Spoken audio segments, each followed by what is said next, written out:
Africa is the most remarkable of continents. Some of the greatest economic growth in the world going on. The highest increase in use of electricity for the next 30 years will come predominantly from Africa.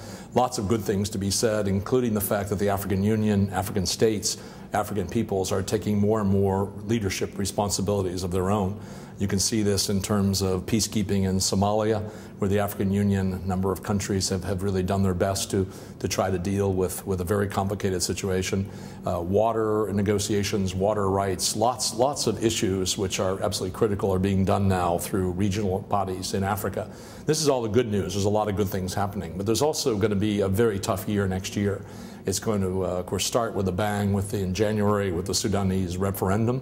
When Southern Sudan is expected, Southern Sudan will be voting on whether to secede from Sudan, form an independent country. The possibilities of open warfare on a scale we haven't seen in a long time are possible.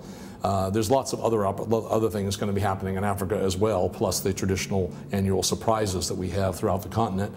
In all of this, the reason for bringing this up is the need for a couple things. One is for countries like China, the United States, India, and others to actually do more together with the Africans to actually anticipate and to deal with things.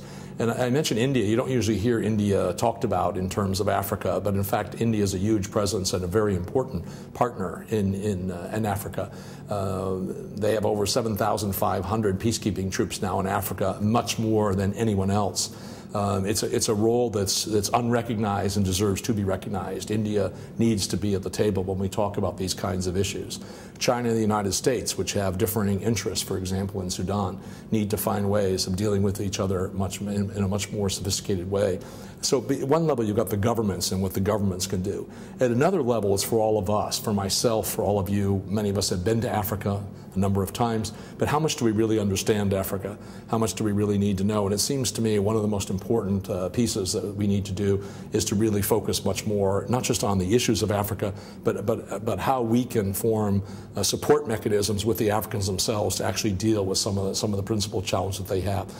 We've done this with HIV/AIDS, the international community, very successfully.